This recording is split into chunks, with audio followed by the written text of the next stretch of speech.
Usually box folding ಅಂತ ಹೇಳಿದ್ರೆ bottom pleating with pallu pleating ಅಂತ ಹೇಳ್ತೀವಿ. ಸೊ ಇವತ್ತು ನಿಮಗೆ ಕ್ವಿಕ್ಕಾಗಿ ಮೊಹರ್ತಮ್ ಟೈಮಲ್ಲಿ ಸ್ಯಾರಿ ಕೊಟ್ಟಿಲ್ಲ ಅಂದರೆ ಹೇಗೆ ಬಾಟಮ್ ಪ್ಲೀಟಿಂಗ್ ಇಲ್ದಲೇ ನಾವು ಪಲ್ಲು ಪ್ಲೀಟಿಂಗ್ ಮಾಡಿ ಹೈ ಫಿನಿಶ್ ಹೇಗೆ ಕೊಡ್ಬೋದು ಅಂತ ತೋರಿಸ್ತೀನಿ. Hello everyone, this is makeover by Rachana from Hassan. Minimum required ironing ಹೀಟಲ್ಲಿ ನಾನು ಆಲ್ರೆಡಿ ಪಲ್ಲು ಲೈನ್ಸ್ ಕ್ರಿಯೇಟ್ ಮಾಡಿದ್ದೀನಿ.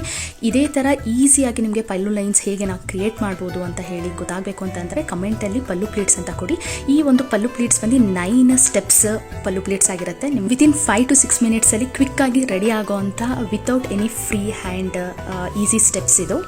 As per pallu pleat guidelines ಪ್ರಕಾರ ನಾವು ಮೆಷರ್ಮೆಂಟ್ ಪ್ರಕಾರ ರಿಮೈನಿಂಗ್ ಐನಿಂಗ್ ಮಾಡ್ಕೋಬೇಕಾಗುತ್ತೆ ವಿತ್ ವೆರಿ ಮಿನಿಮಲ್ ಹೀಟ್. ತುಂಬ ಹೀಟ್ ಕೊಡೋ ಅವಶ್ಯಕತೆ ಇರೋದಿಲ್ಲ. ಬಿಕಾಸ್ ಆಚೆ ಈಚೆ ಓಡಾಡಿದಾಗ ಆ ಪ್ಲೀಟ್ಸ್ ಎಲ್ಲ ಆಚೆ ಈಚೆ ಹೋದಾಗ ಲೈನ್ ತುಂಬ ವಿಸಿಬಲ್ ಆಗಿ ಕಾಣಿಸುತ್ತೆ. ನನ್ನ ಒಂದು ಈ ಸಜೆಷನ್. ರೆಗ್ಯುಲರ್ ಬಾಕ್ಸ್ ಫೋಲ್ಡಿಂಗ್ ಪ್ರಕಾರನೇ ನಾವು ಫೋಲ್ಡ್ ಮಾಡ್ತೀವಿ, ಬಟ್ ಇಲ್ಲಿ ಬಾಟಮ್ ಪ್ಲೀಟಿಂಗ್ ಇರೋದಿಲ್ಲ.